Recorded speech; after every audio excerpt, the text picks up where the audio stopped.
You already know the games from them that got famous. Baldur's Gate, Mass Effect, Dragon Age. But the lineage runs deeper and older than that, back through a decade of PC RPGs that took more risks, trusted players more completely, and in several cases still haven't been surpassed. The games they left behind didn't just influence BioWare, they taught them what an RPG could be. This is that lineage and the story of how it ended.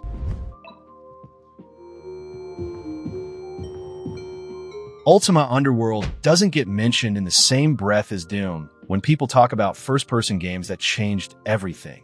And it should, because Looking Glass Studios built a fully simulated first-person dungeon in 1992, a year before Doom existed. The sequel expanded the scope to multiple worlds, 8 distinct realms accessed through a gem the villain uses to trap a castle beneath a dome. Each realm has its own logic, its own culture, its own environmental puzzles. The physics simulation was extraordinary for 1993. Water flowed, fire spread, objects had weight and behaved accordingly. You couldn't just swing a sword and walk forward. You had to think about space, about positioning, about what the environment was doing. This is where immersive sim design was born. Thief, System Shock, Deus Ex, Dishonored. All of them trace their DNA directly to what Looking Glass built here. The fact that Underworld 2 gets so little recognition in that conversation is one of gaming history's ongoing oversights. There's a slight issue, though. The first-person interface and the complexity of the systems create a steep entry curve that modern players will feel.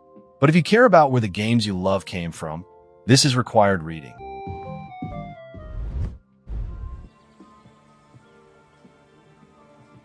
Arcanum is the most interesting failure on this list.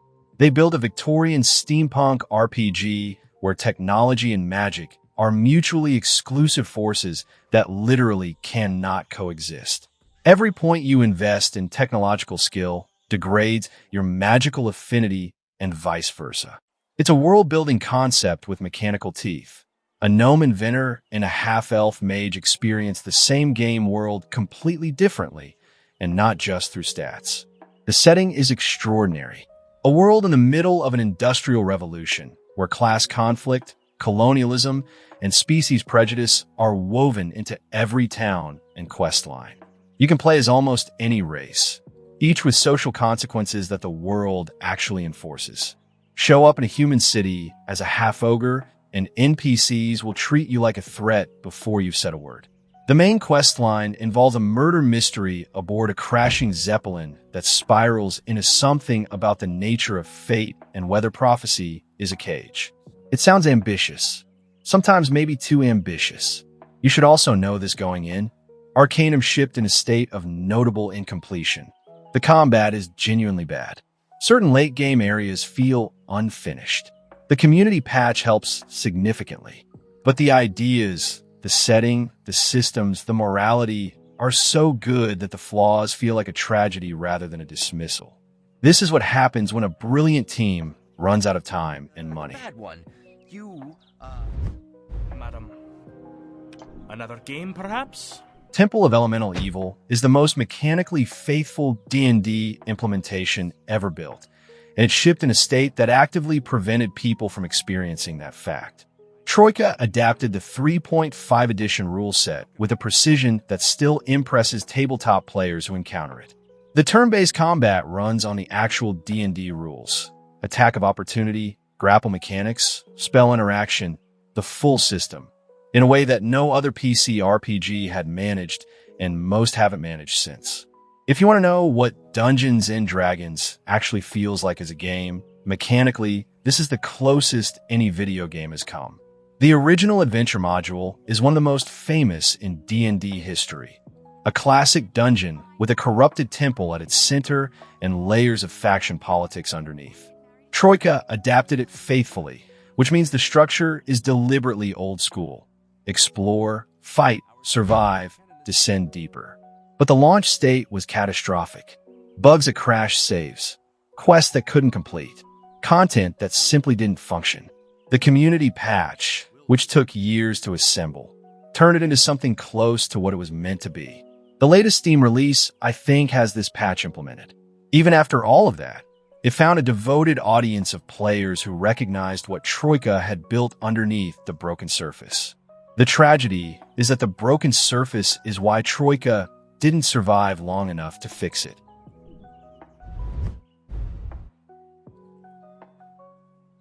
Icewind Dale asks you to do something entirely different.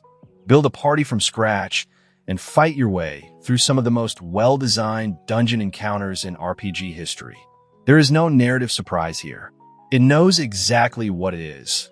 A pure dungeon crawl set in the frozen north of the Forgotten Realms, built for players who want tactical combat and atmospheric exploration without the philosophical weight.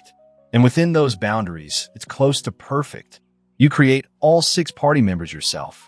No pre-built companions with their own arcs. Just your characters, your compositions, your decisions about who carries what and who stands where. The encounter design rewards genuine thought. Enemy groups have synergies, environments have tactical implications, and the difficulty on higher settings demands party composition you've actually considered.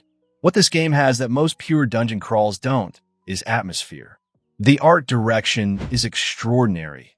The music hits in ways that hold up completely, and the sense of isolation in the frozen north is genuinely oppressive. You feel far from anywhere safe. I went in expecting it to feel slightly entertained. I came out having spent 30 hours completely absorbed in something I hadn't expected to love. But if you need a narrative reason to care, the story will not provide one. It's scaffolding for the combat. It's sort of a come for the dungeons or don't come at all thing.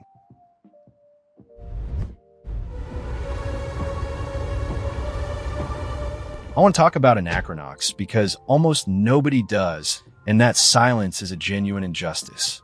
The devs built a science fiction RPG that plays like a JRPG made by people who grew up on Douglas Adams and cyberpunk noir. You are Sylvester Slyboots, a down-and-out private eye on a dying planet at the edge of the universe. And what follows is a story that covers alien civilizations, the nature of reality, and the end of everything, told with a sense of humor so dry and specific that it still makes me laugh out loud on replays. The party is extraordinary.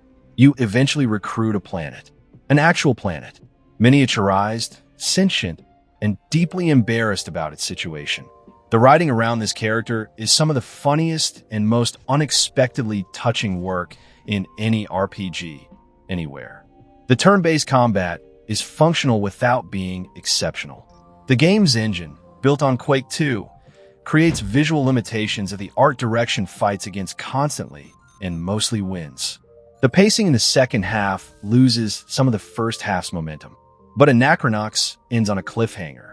The sequel was never made. The studio closed down, so the ending you reach after 20 hours of investment just stops. That unresolved conclusion has sat in the back of my head since 2001, and I don't think it's ever fully leaving. Play it knowing you won't get closure. Real question, which of these have you actually played? Drop in the comments. And if this kind of gaming history content is what you want more of, subscribing genuinely keeps it coming. Before Fallout became a Bethesda open world, before the TV show, before the brand became something you put on a refrigerator, there was this. Fallout is a post-apocalyptic RPG built on its attribute system, and it treated those attributes as actual dimensions of who your character was, not just combat multipliers. A high-intelligence character gets more dialogue options, discovers more about the world, and can talk their way through situations a low-intelligence character can't access. A low-intelligence character gets their own dialogue, simple, earnest, sometimes heartbreaking. That plays completely differently. They build a game where your stats told a story about who you were before you even made a choice. The world is Californian desert 200 years after nuclear war. Vaults, mutants, raiders, a ticking clock. You have a limited number of days to find a water chip before your vault dies, and the game doesn't pause while you wander. It applies genuine pressure in a way that most RPGs have since abandoned for fear of frustrating players. What I keep coming back to is the tone. Fallout is funny and bleak in equal measure, and it holds both without apology. The first time you encounter the main villain, and realize you can talk him into ending his own plan through pure logic. It's one of the most satisfying RPG moments ever designed. No combat required, but the time limit can feel genuinely stressful, and the interface is dated even by 90 standards. Give it 30 minutes to click, and it will click.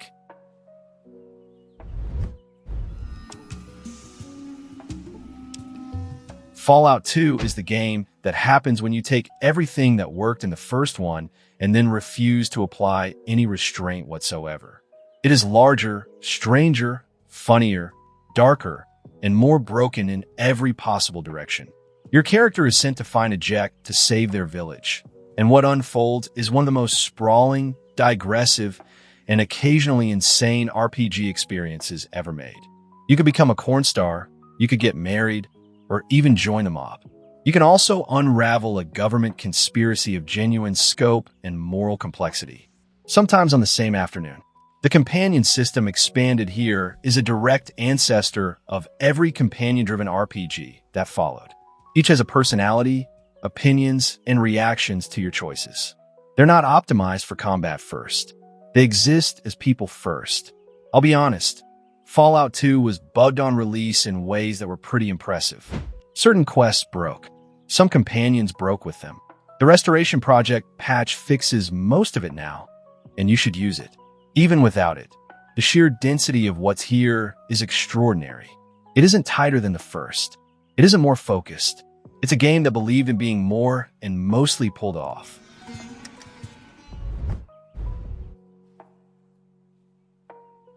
Betrayal Acronder is the game I recommend to anyone who loves RPGs and thinks they've explored the history of the genre, because almost nobody I talked to has played it, and almost everyone who does is immediately impressed.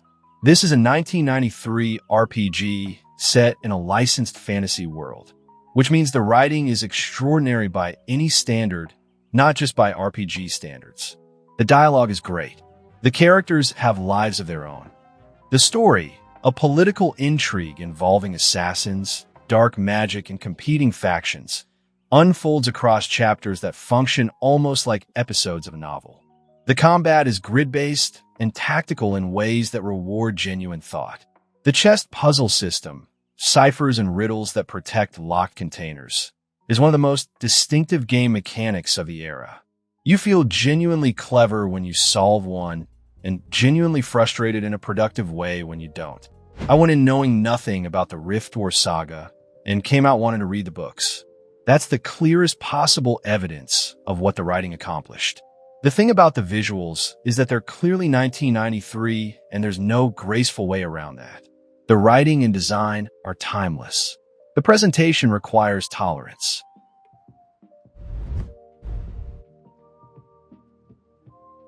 Planescape Torment is not the best RPG ever made in the conventional sense. It doesn't have the tightest combat. It doesn't have the most balanced systems. What it has is a question, and it spends 40 hours answering it through you, personally, in ways that depend entirely on the choices you make. You play an immortal amnesiac who wakes up on a mortuary slab with no memory of who he was, how he died, or how many times he's died before. You wander Sigil, the city of doors, the most bizarre and philosophically dense setting in RPG history, collecting the pieces of your own fractured identity. Every companion you find is someone your previous incarnations left behind. Every journal entry is a letter from a version of yourself you'll never meet. The game builds a portrait of a character through absence, and it's devastating when it lands. The combat is almost beside the point, and the game knows it.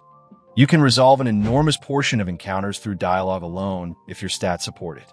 They trusted players to engage with ideas, not just mechanics. I played this for the first time expecting a dungeon crawler and spent the first session just reading. Then the second.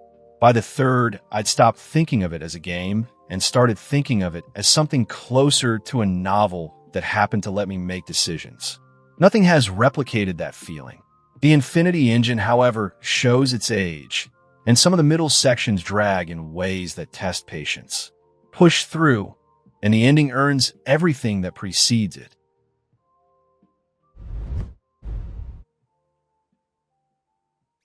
Before the Fallout era that seemed to define what a Western RPG could be, Ultima 7 quietly invented most of it. The Black Gate is a 1992 game that feels like it came from the future. The world of Britannia is fully simulated. NPCs have daily schedules, eat food, sleep in beds, hold opinions that aren't just quest hooks. You can bake bread if you find the ingredients and a working oven. You can steal from sleeping characters. You can pick up almost any object in the world and interact with it in ways that go so far beyond what other games of its era attempted that it's almost uncomfortable to think about. The story involves a cult called the Fellowship that has infiltrated every corner of the world you spent 6 previous games building a relationship with. And the corruption is subtle, ideological, genuinely unsettling. Ultima 7 asks you to question institutions you trusted, which was a bold thing to ask a player to do in 1992. I remember the first time I realized the NPCs were actually going about their day without me. Standing in a town at midnight, watching a baker walk home, lock his door, and go to sleep. It felt less like a game system and more like a world. That feeling is rarer than it should be even now. The caveat: the interface requires patience, and the combat has always been Ultima's weak point. Navigate around it. The world underneath is worth everything.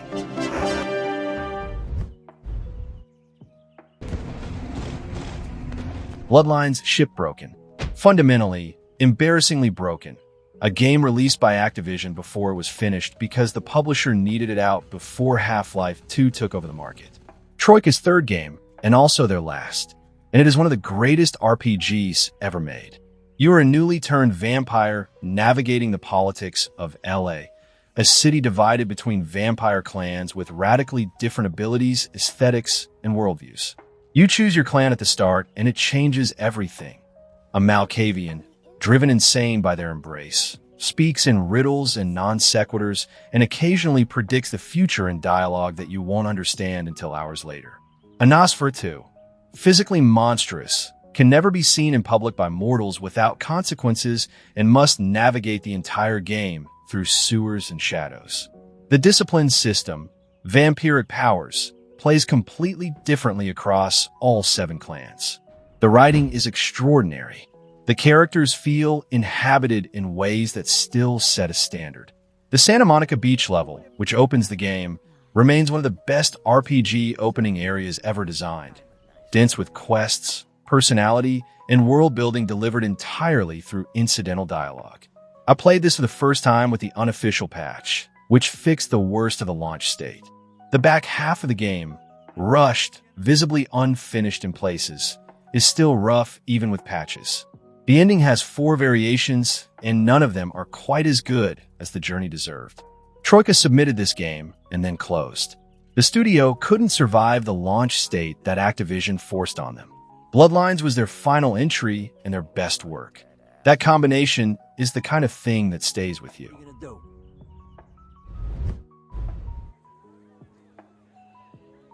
Lionheart is a Black Isle game, their last, the one they were making when Interplay shut them down. It was released incomplete in August 2003, 5 months before the studio's closure was announced. The opening act is set in an alternate history Barcelona, where the Spanish Inquisition hunts magical creatures, and it is genuinely, surprisingly excellent. Reactive, historically textured, full of the moral complexity that defined Black Isle's best work. And then you leave Barcelona. The second half abandons almost everything the first half built. The reactive world collapses into corridor hack and slash. The dialogue and moral depth evaporates. You can feel the moment where the resources ran out, where the time ran out, where the team knew what was coming and couldn't prevent it. Interplay was collapsing. Black Isle was being starved of budget and staff. The people who made Fallout and Planescape were releasing their final game in a state that couldn't represent what they were capable of, because they weren't given the resources to finish it. 2 weeks before Christmas 2003, Interplay sent termination notices to the staff without prior warning. 60 people, gone. Lionheart is a broken game. It's also evidence, right there in the gap between its first and second half, of exactly what was lost. Play the Barcelona section. Read about what it was supposed to be. Then remember that the team who built it didn't even get a proper goodbye. The era ended there, and everything that came after has been built in the shadow of what they were. They used to make games that trusted players completely. They gave you moral complexity without hand-holding, worlds that function without you at the center, characters who had opinions about who you were. They invented things the industry has been slowly rediscovering for 20 years. Which one from this list is going in your backlog? Drop it in the comments. I want to know where you're starting. And if this kind of deep-cut history content is what you want more of, a subscribe makes it possible. It genuinely does. I'll see you in the next one.